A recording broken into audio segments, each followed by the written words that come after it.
This is the Spirit and Wellness Show. News and information from a higher perspective. With your host, Harry Wilkinson. Yes, this is your host, Harry Wilkinson, and welcome to the Spirit and Wellness Show. This is the show where we take a look at the days and weeks, events happenings in the world of politics and internationally and in science and technology and everything else that we interact with on a daily basis, and that we may have issues with, everything that we come across through the various media and any other forms of communication. And we take a look at all of these things from a higher perspective, from a point of view in which we are creating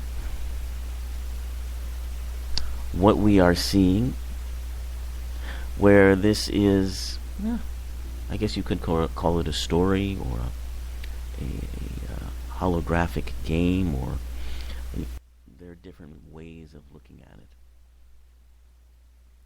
But in a way in which we take a look at the stories that we're involved in, see what they're telling us about ourselves, go deeper within them, and take what we need to take from them to help us, regain our sense of power, our sense of energy, and help us to expand.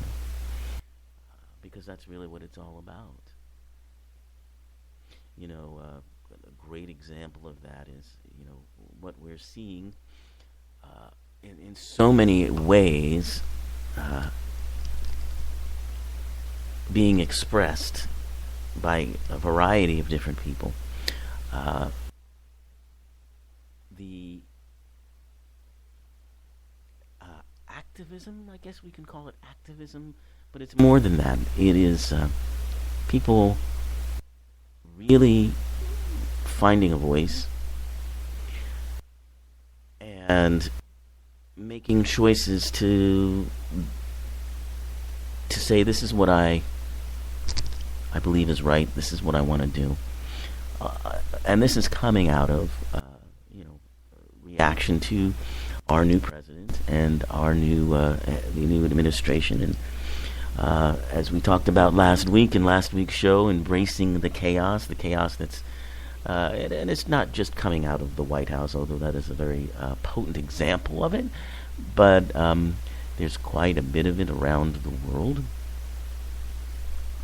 as we see, and again, I say chaos. I don't believe it's chaos. And that's what last week's show was about, was that underneath that seeming chaos is this very steady, very unified, if you will, very complacent. I don't know, it's not complacent, that's not what I mean. It's a very calm, that's more what I mean, calm energy from which everything emanates,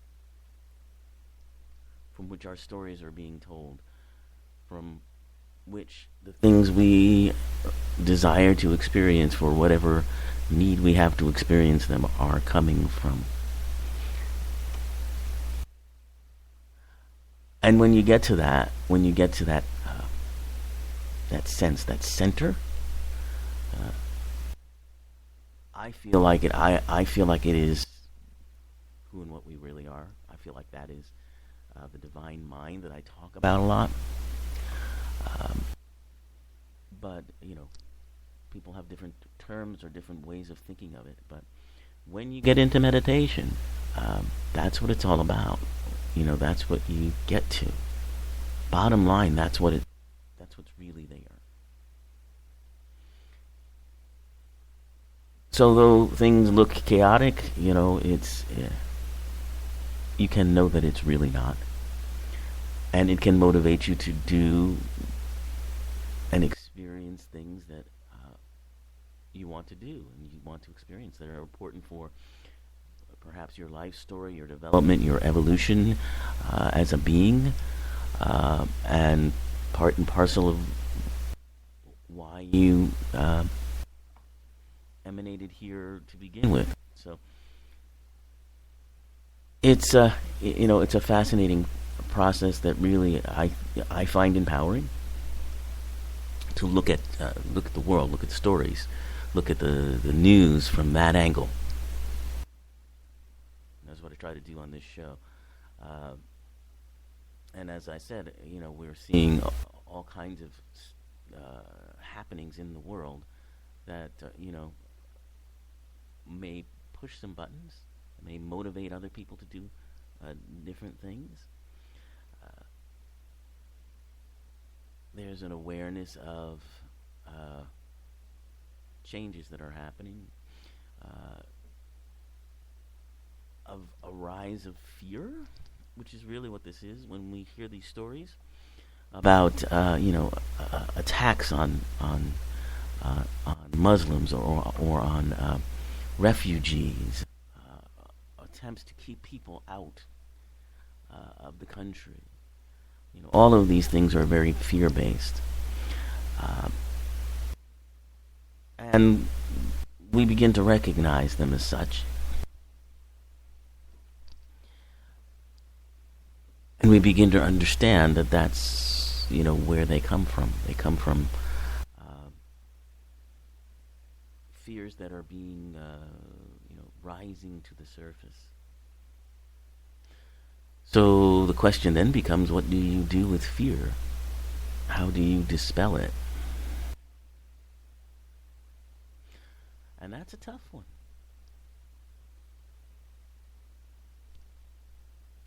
But to me, the answer has been, and always will be, coming to the understanding of what it really is. Of the illusions that create fear. And that comes from consciousness. That comes from a change in consciousness. That comes from a rise in the level of awareness. And that only comes from within. Which suggests to me that the most important work we can be doing right now, and this is not to say we don't do other things. If you feel like you need to protest, do it. If you feel like you need to, carry signs, do it. If you feel like you need to, make phone calls, send out emails, knock on doors, whatever you feel you need to do, or just to take a stand, whatever it is you feel you need to do it. That's important. But to me, it seems like the most important work we can do comes from within, comes from meditation and prayer and visualizing healing and unity. And going back to that calm center that I talked about, that sense of divine mind, and knowing that that's the truth of everything.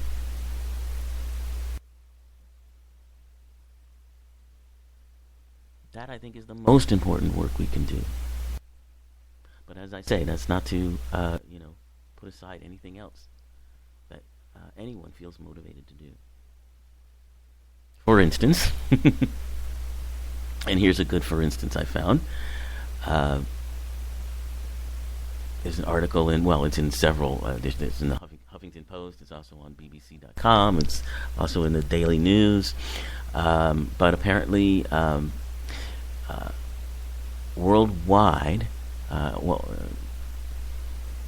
guess I think it's worldwide, but it's particularly based in America. The witches of America, those who practice the Wiccan, you can call it a religion. It's not really a religion. It's more a spiritual practice. But in any case, the Wiccans are casting a mass spell against Donald Trump. And this happened on Friday at the stroke of midnight. Followers of the Wiccan craft across the United States performed a mass spell designed to, well, now there are differing accounts here. Some say it was designed to remove him from office. Yeah, okay, no, absolutely, no, it's not differing accounts at all. No, I was wrong. It is a spell to have him removed from office. Uh, but actually, no. Yes, there is a difference in it.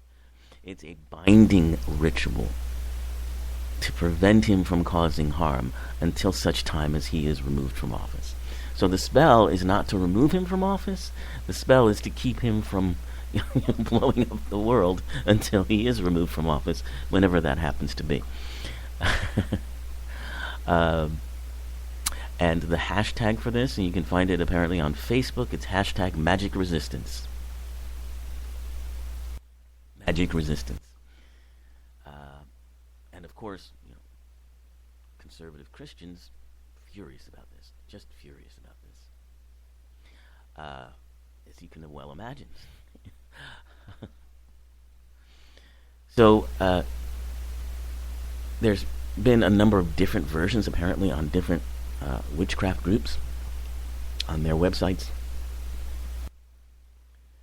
But apparently, the suggestion is of using a stubby orange candle, an unflattering picture of Mr. Trump, and the tarot card, the Tower, which, if you know about tarot cards, the Tower stands for really destruction. It's one of the most cataclysmic cards you can get in the deck.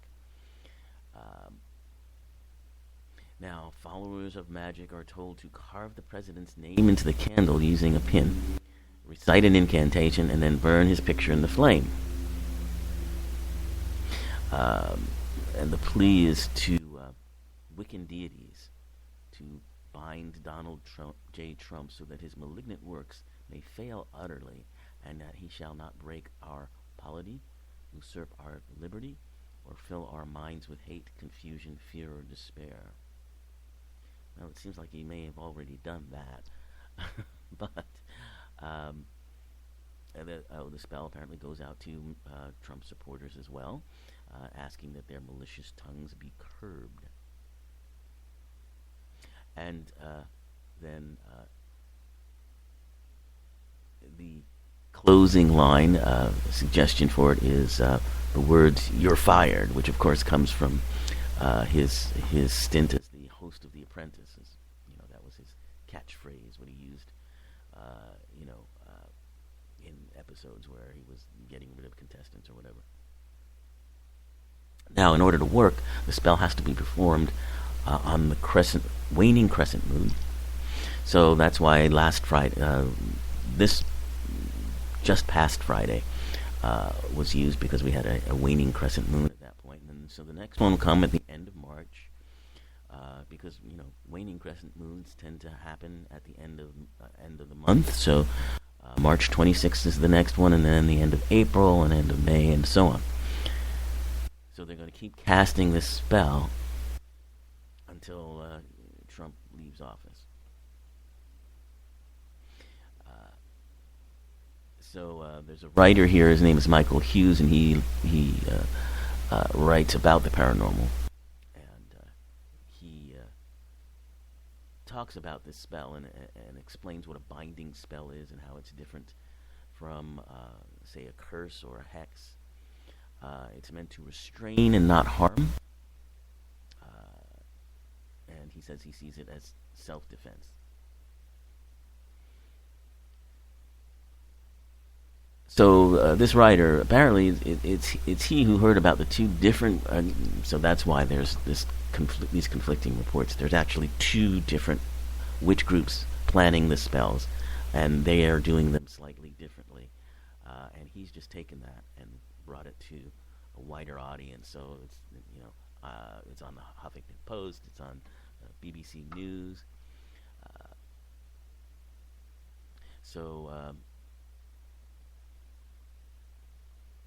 And he explains in detail here, very interesting,